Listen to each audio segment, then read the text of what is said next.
Hey everybody in the Bronx, I'm Gary AxelBank. Today is Wednesday, June 14th. It's actually Flag Day, and this is Open, a live program that brings the Bronx and New York City straight to your TV set.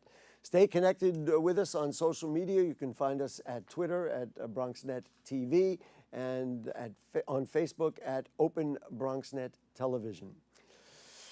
Well, let's see, lots going on. Thousands of Puerto Ricans celebrated the 60th annual Puerto Rican Day Parade over the past weekend. It started from East 44th Street to East 79th Street, with many people celebrating Puerto Rican heritage.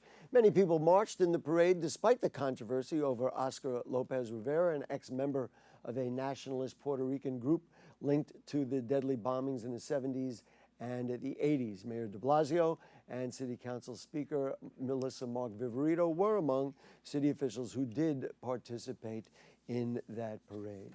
A lot of people know about this. Last week, Bronx Borough President Ruben Diaz Jr. gathered together with many celebrities from the hip-hop community, along with many of us Bronx music lovers, to celebrate Global Hip Hop Day. Some of those celebrities included Fat Joe, Dougie Fresh, and many more, all of whom came to celebrate hip-hop's influence in the Bronx and all over the world. Part of that celebration included the partial renaming of Sedgwick Avenue to Hip Hop Boulevard, which honored the birthplace of hip-hop, which, as we all know, was at 1520 Sedgwick Avenue. The New York City Police Department will start writing civil summonses instead of criminal summonses for those who are charged with low-level offenses. Instead of having a petty offense on a permanent record, a person will get fined or charged with community service.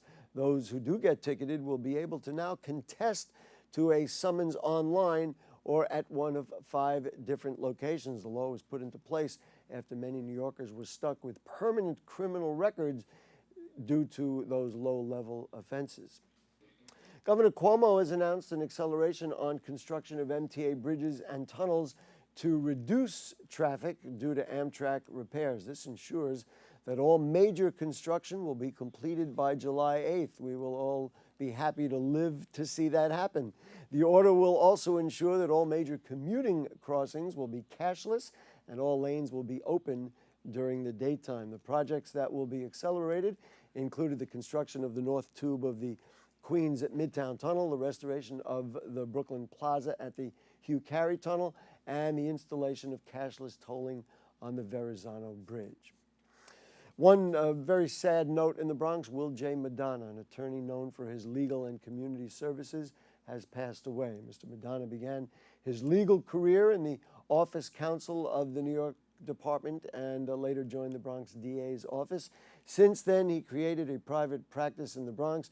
He was not only an attorney, but an active community leader. The viewing for Mr. Madonna will be held today at Schuyler View Funeral Home from 2 to 5 and 7 to 9. Funeral services take place at St. Francis de Chantal Church, which is at 190 Hollywood Boulevard.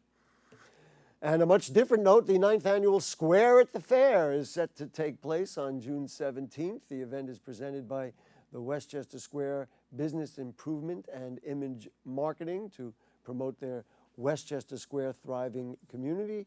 The Square at the Fair, or the Fair at the Square, is from 11 a.m. in the morning to 7 p.m. It will be on Westchester Square between Silver Street and Westchester Avenue. Well, Community Board 7 took a bus tour highlighting new housing construction and even the new development at our own BronxNet studios. BronxNet correspondent Arlene Makoko has that story for you.